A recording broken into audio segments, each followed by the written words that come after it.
من الشیطان الرجیم بسم اللہ الرحمن الرحیم۔ قرآن کے مختلف موضوعات میں ایک موضوع جو ہے وہ قوم سبا کا ذکر بھی ہے اور جنہیں اہل تبا بھی کہا گیا ہے۔ قوم سبا یمن میں آباد تھی اور یہی یمن کے بادشاہ تھے۔ تبا بھی انہی میں سے تھے اور ملکہ بلقیس بھی انہی میں سے تھی۔ انہیں اپنے ملک میں ہر طرح کی نعمت، ہر طرح کی خوشحالی، ہر طرح کی اللہ تعالیٰ کی آسائش جو ہے وہ میسر تھی، دولت کی فراوانی تھی، پھلوں کی بہتات تھی۔ اللہ تعالیٰ نے ان کی طرف اپنے پیغمبر بھیجے جنہوں نے انہیں حکم دیا کہ جو اللہ نے رزق دیا ہے اس میں سے کھاؤ، اور اللہ تعالیٰ کی دی ہوئی تعلیمات کے مطابق اس کی وحدانیت کا اقرار کرتے ہوئے اس کے اصولوں کے مطابق زندگی بسر کرو۔ لیکن انہوں نے جب اس حکم سے سرتابی کی تو اللہ تعالیٰ نے ان کے اوپر ایک عذاب بھیج دیا۔ آج میں اپنے اس قصص کا آغاز اسی عذاب کے واقعے سے کروں گی۔ رسول پاک صلی اللہ علیہ وسلم سے پوچھا گیا کہ سبا کون ہے، کیا یہ کسی مرد کا نام ہے یا کسی عورت کا؟ تو آپ صلی اللہ علیہ وسلم نے فرمایا کہ نہ یہ کسی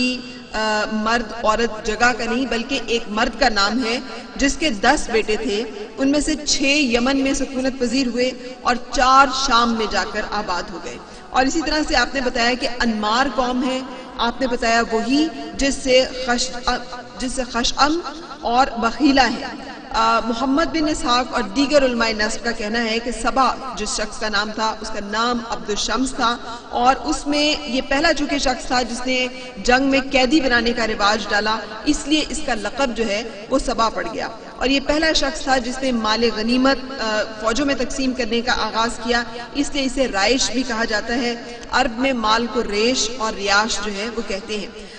کچھ عرصے پہلے اس بادشاہ نے کافی عرصے پہلے جو ہے رسول پاک صلی اللہ علیہ وسلم کی آمد کی بشارت بھی دی تھی، جس میں کچھ اشعار جو اس کے حوالے سے ملتے ہیں اس کا ترجمہ یہ ہے کہ ہمارے بعد ایک ایسا نبی ملک کا مالک ہوگا جو حرام کے ارتکاب کی اجازت نہیں دے گا، اور آپ کے بعد آپ کی قوم میں سے کچھ خلفاء ہوں گے جو آپ کی اطاعت میں خون کا نذرانہ پیش کرنے سے بھی دریغ نہیں کریں گے۔ پھر ہم میں سے بادشاہ ہوں گے جو باری باری مسند اقتدار پر براجمان ہوں گے، اور قحطان کے بعد ساری مخلوق کے متقی نبی مالک بنیں گے جس کا نام احمد ہوگا۔ کاش آپ کی بعثت تک میں زندہ رہتا تاکہ ہر ممکن طریقے سے آپ کی مدد کرتا اور خدمت بجا لاتا۔ جب آپ تشریف لائیں تو آپ کا معاون بن جانا، اور جس شخص کی آپ صلی اللہ علیہ وسلم سے ملاقات ہو اس کی خدمت تک میرا سلام پہنچا دینا۔ ان اشعار سے اور یہ جو روایات ان سے معلوم ہوتا ہے کہ یہ شخص خود جو ہے یہ حالت ایمان پر تھا، اور اسی کی بدولت اللہ تعالیٰ نے اس علاقے کو، اس کی نسب کو، اس کی آل و اولاد کو وہ مال و دولت میں فراوانی دی تھی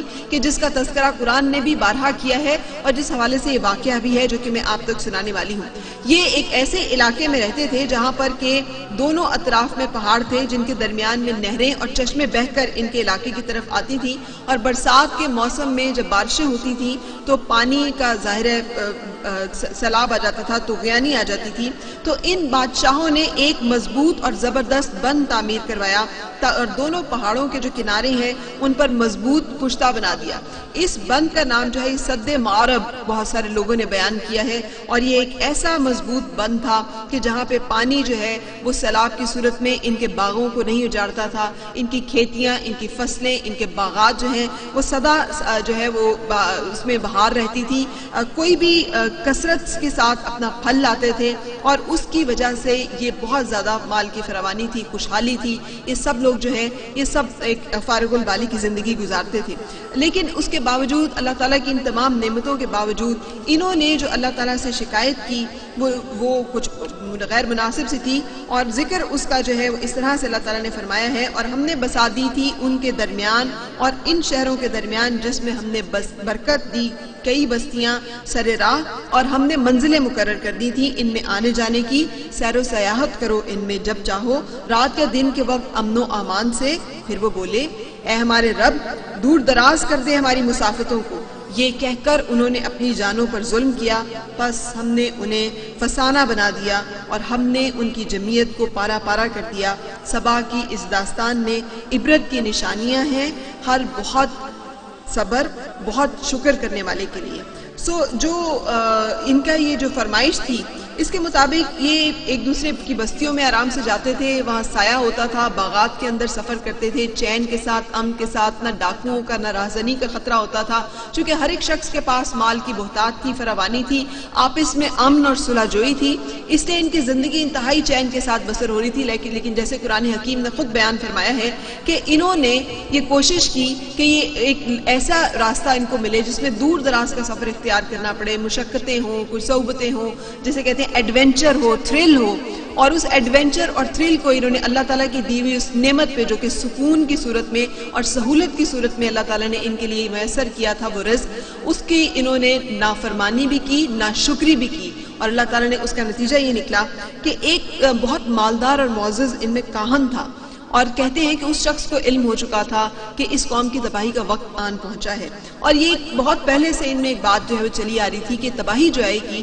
یہ چوہے کی وجہ سے آئے گی، اور کہتے ہیں کہ ایک دفعہ وہ شخص جو ہے وہ گیا اور اس نے دیکھا کہ بند جو ہے اس کے اندر چوہوں نے بل بنا لیے ہیں، تو اسے اندازہ ہو گیا کہ یہ بند جو ہے یہ اب بہت جلد تباہی سے دوچار ہونے والا ہے، لیکن چونکہ چالاک آدمی تھا، کاہن تھا، وہ اپنے علاقے میں واپس آیا اور اس نے اپنے بیٹے کے ساتھ مل کر ایک سکیم کی کہ بیٹے تم میری نہ سرکشی کرنا، نافرمانی کرنا، نتیجتاً میں تم پہ سخت گرم ہوں گا، اور اس کے بعد تم مجھ پہ ہاتھ اٹھانا، جب میں تمہیں مارنے کی کوشش کروں گا تو لوگ جو کہ یہاں پر جن میں کچھ لوگ اگر اچھا خیال اور گمان رکھتے ہیں وہ روکیں گے، اور اس طرح سے بنیاد بنا کر میں یہاں سے نکلنے کا کوئی راستہ جو ہے وہ اختیار کر لوں گا۔ یہی اس نے کیا، جب اس لوگوں نے اس کو روکا کہ وہ اپنے بیٹے پر جس نے کہ اس پہ ہاتھ اٹھایا ہے سختی نہ کرے اور اسے قتل نہ کر دے، تو اس نے کہا کہ میں تو یہاں رہنا ہی نہیں چاہتا، جو کوئی مجھ سے میرا مال و اسباب جو ہے اونے پونے داموں بھی خریدتا ہے تو خرید لے، کیونکہ میں یہاں سے نکلنا چاہتا ہوں۔ اور اس طرح سے اس نے اپنی یہ تمام چیزیں جو ہیں ان لوگوں کو فروخت کی اور خود وہاں سے نکل آیا، یمن کو اس نے چھوڑ دیا، اور یمن سے کہیں اور اس نے زمین بیچ کر جانے کا ارادہ کیا، اور اس طرح سے سد معرب کا جو بند ہے وہ چوہوں کے بل بنانے کی وجہ سے کمزور پڑ گیا، اور اللہ تعالیٰ کے حکم سے جب سیلاب آیا تو اتنی تباہی آئی کہ اس کے بعد وہ باغات رہے، نہ وہ بستیاں رہیں، نہ وہ امن رہا، نہ وہ چین رہا، نہ وہ خوشحالی رہی، نہ وہ پھلوں کی بہتات رہی، بلکہ قرآن حکیم نے ہی آگے بیان کیا ہے کہ وہاں پر اگر اگتی تھیں تو چند خاردار جھاڑیاں، اور اس کے علاوہ وہاں پہ نہ کوئی فصل ہوتی تھی، نہ اس علاقے کی خوشحالی کی وہ صورتحال رہی۔ یہ ناشکری کا ایک قصہ جو ہے یہ قرآن پاک نے بیان کیا ہے، اور آج جو ہم 25ویں پارے کی تلاوت کریں گے تو اس میں بھی اللہ تعالیٰ نے اہل مکہ کو بھی یہ وارننگ دی ہے کہ آپ لوگ اہل تباہ سے زیادہ تو مضبوط نہیں ہیں۔ ایک اور چیز جس کی طرف میں نے آپ کو لے کے چلنا ہے وہ قرآن پاک کے مختلف مضامین ہیں جہاں پہ مختلف ایسی پیش گوئیاں کی گئی ہیں جن کا میں آپ کے سامنے ذکر کرنا چاہوں گی۔ سب سے پہلے چونکہ آج کل کے دور میں یہ وہ پیش گوئی ہے جو ہمارے دور میں پوری ہوئی، اور سورۃ الاعراف کی آیت مبارکہ 167 جس میں اللہ تعالیٰ جو ہے وہ بنی اسرائیل کا پورا تذکرہ کرتے ہیں، کس طرح سے حضرت موسیٰ علیہ السلام جو ہیں ان کا مختلف ادوار کے فرعون، جس میں ایک فرعون وہ جس نے پالا تھا، دوسرا فرعون وہ جن کے ساتھ ان کا مکالمہ ہوا تھا، اس کے سامنے اللہ تعالیٰ کی دعوت حق جو ہے وہ رکھتے ہیں، لیکن وہ اس سے سرکشی کرتے ہیں، اور جب ان کو لے کر نکلتے ہیں اور اس کے بعد اس قوم کے ساتھ جو احوال اللہ تعالیٰ کے انعام و اکرام کے ہوئے، اور اس کے بعد اللہ تعالیٰ کی سزا کے اور اللہ تعالیٰ کے عذاب کے۔ سورۃ الاعراف میں اللہ تعالیٰ فرماتے ہیں اور وہ وقت یاد کرنا چاہیے جب آپ کے رب نے اعلان کر دیا کہ ان پر تا قیامت ایسا شخص مسلط کرتا رہے گا جو ان کو عذاب دیتا رہے گا۔ اور ہم نے بہت دور نہیں جائیں، دوسری جنگ عظیم اور اس کے آس پاس کا ٹائم ہم دیکھ لیں تو ہم نے دیکھا کہ ایک ایسا شخص جسے دنیا ہٹلر کے نام سے جانتی ہے، جس نے یہودیوں 40,000 یہودیوں جو ہے ان کو ہولوکاسٹ کا شکار کیا تھا، جسے بدترین مظالم جو ہیں وہ کیے تھے، جس نے انہیں ضرر اور تکلیف پہنچائی تھی، وہ علاقے سے ان کو بے در کیا تھا، اور اس کے علاوہ وہ ہولناک سزائیں تھیں کہ جن کا تصور کر کے بھی روح انسانی کانپ اٹھتی ہے۔ لیکن آج سے 1400 سال پہلے سورۃ الاعراف میں آیت نمبر 167 میں اللہ تعالیٰ نے یہ ارشاد فرما دیا تھا کہ وہ وقت یاد رہنا چاہیے جب آپ کے رب نے یہ اعلان کر دیا تھا کہ رب قیامت تک ان پر ایک ایسا شخص مسلط کرتا رہے گا جو انہیں عذاب دیتا رہے گا۔ اسی طرح سے قرآن پاک کی مختلف پیش گوئیاں ہیں، جن میں سب سے پہلی پیش گوئی جو ہے وہ رسول پاک صلی اللہ علیہ وسلم نے جب مکہ سے ہجرت کی تو بہت شکستہ دلی کے ساتھ، اس لیے کہ اپنے اس جنم گھر سے انہیں بہت رغبت بھی تھی، عقیدت بھی تھی، ان کے والدین کی نسبت بھی تھی، بیت اللہ بھی یہاں پر تھا۔ رسول پاک صلی اللہ علیہ وسلم جب یہاں سے تشریف لے گئے تو اللہ تعالیٰ نے ان کی تسکین ان کو جو دی تھی اور ان کو جو سکون دیا تھا، اس میں ان کو وعدہ کیا تھا کہ ان کو یہ وطن واپس لوٹایا جائے گا، اور یہ اللہ تعالیٰ نے ان کو کہا تھا کہ بے شک وہ اللہ جس نے تجھ پر قرآن کے احکام کو فرض کیا ہے ضرور تجھے واپسی کی جگہ مکے میں واپس لانے والا ہے۔ اے نبی صلی اللہ علیہ وسلم کہہ دیجئے کہ اے میرے پروردگار اس کو بھی خوب جانتا ہے جو ہدایت لے کر آیا ہے۔ اس طرح سے اللہ تعالیٰ نے نکلتے ہوئے رسول پاک صلی اللہ علیہ وسلم کو بتا دیا تھا کہ ایک دن لوٹنے کا بھی ہوگا۔ کفار بدر کی شکست کی پیش گوئی بھی اسی طرح سے فرما دی گئی تھی، کیا تمہارے کفاران اگلے کافروں سے بہتر ہیں یا تمہارے لیے صحیفوں میں رہائی لکھی ہوئی ہے؟ جو وہ کہتے ہیں کہ ہم بدلہ لینے والی جماعت ہیں، عنقریب یہ جماعت شکست کھائے گی اور یہ لوگ پیٹھ پھیر کر بھاگیں گے۔ اور ہم لوگوں نے دیکھا کہ کیسے 313 کی قلیل جماعت نے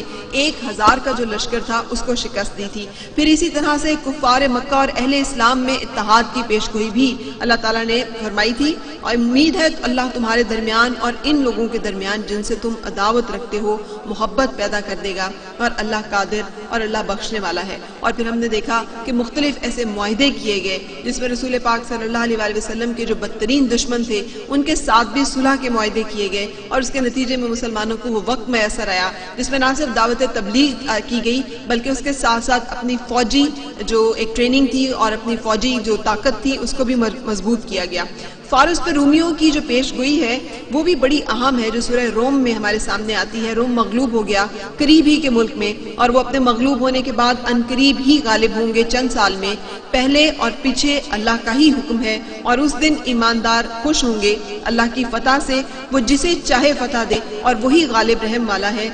یہ جب اللہ تعالیٰ نے وعدہ کیا تھا تو اس وقت فارس کی جو حکومت تھی وہ غالب آ چکی تھی، اور جو مسلمان تھے چونکہ وہ عقیدت رکھتے تھے اہل کتاب کے ساتھ جو کہ عیسائی تھے، سو وہ رومن حکومت جو ہے ان کو رنجیدہ ہوئے تھے اس خیال سے کہ شاید رومی جو ہیں وہ اب دوبارہ غلبہ نہ پا سکے، لیکن اللہ تعالیٰ نے یہ بشارت دی تھی سورہ روم میں، اور پھر واقعی اس عرصے کے اس پہ حضرت ابو بکر صدیق نے ایک شرط لگا لی، اور انہوں نے شرط لگا کر یہ کہا کہ مسلمان جو ہیں اور شرط میں کئی 100 اونٹ جو ہیں وہ لگائے گئے، اور شرط ان کی جو ہے وہ ابو جہل کے ساتھ اس طرح سے تھی کہ یہ مسلمان جو ہے وہ شرط لگا رہے ہیں کہ رومن غالب آئیں گے، اور آپ نے 5 سال کا عرصہ اس میں لکھا تھا۔ تو رسول پاک صلی اللہ علیہ وسلم نے فرمایا کہ عرصہ تھوڑا بڑھا لو، اس لیے کہ اس میں جو لفظ آیا ہے اس کے مطابق یہ تقریباً 10 سال تک کا عرصہ بنتا ہے، سو انہوں نے اس ٹائم پیریڈ کو بڑھا لیا، اور تقریباً 8 سال کے بعد یہ پیش گوئی پوری ہو گئی، اور حضرت ابو بکر صدیق رضی اللہ تعالیٰ عنہ کی شرط بھی۔ بہت ساری اور ایسی پیش گوئیاں ہیں جو قرآن پاک نے جا بجا مواقع پہ کی ہیں جو اللہ تعالیٰ کے حکم سے صحیح ثابت ہوئی ہیں۔ بہت ساری پیش گوئیاں وہ بھی ہیں جو آنے والے دن کے بارے میں ہیں، جسے یوم الحسرت بھی کہتے ہیں، یوم القیامت بھی کہتے ہیں، وہ آخرت جو کہ ہمارے عقیدے کا بنیادی حصہ ہے۔ اور ہم آج کوشش کریں گے کہ اگلے حصے میں بھی آپ کے سامنے ایسی پیش گوئیاں قرآن پاک کی رکھیں جو اب تک پوری ہو چکی ہیں۔